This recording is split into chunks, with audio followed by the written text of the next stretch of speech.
আমার হাতে যেটি দেখতে পাচ্ছেন এটাকে স্ন্যাক প্ল্যান্ট বলে। তো এই গাছগুলো আসলে মানুষের স্বাস্থ্যের জন্য অনেক উপকার, এই জন্য এগুলো অনেকেই ঘরের ভিতরে এগুলো রাখে। যেমন এটা দূষিত যে অক্সিজেন রয়েছে এটাকে সে পরিশোধিত করে সুন্দর একটা অক্সিজেন দিয়ে থাকে। তো এই জিনিসগুলো আপনারা কিন্তু ছোটখাটো এইরকম জিও গ্রো ব্যাগে লাগাইতে পারেন।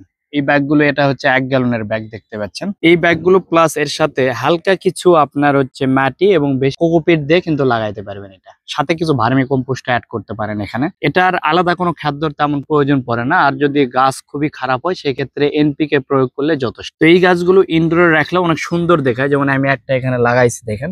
এটা আপনি ঘরের ভিতর যে কোনো একটা সাইডে রাখতে পারেন। আর স্প্রের মাধ্যমে হালকা কিছুকে পানি দিবেন। আর যদি মনে করেন আপনি বেশি পানি দিয়ে যাচ্ছেন সেক্ষেত্রে নিচে প্লাস্টিকের ট্রে ব্যবহার করতে হবে। প্লাস্টিকের একটা ট্রে রাখবেন, অতিরিক্ত পানি যদি বাইরে হয়ে যায় ট্রেতে পড়বে, ওই পানিটা আবার চুষে নিবে পরবর্তী। আর যদি আপনি বোতলের মাধ্যমে স্প্রে করে করে হালকা পানি দিতে যাচ্ছেন সেক্ষেত্রে নিচে কোনো ট্রে দিতে হয় না। তো এইভাবে আপনি ঘরের ভিতর 2-3টি করে স্ন্যাক প্ল্যান্ট কিন্তু রাখতে পারবেন জিও গ্রো ব্যাগে।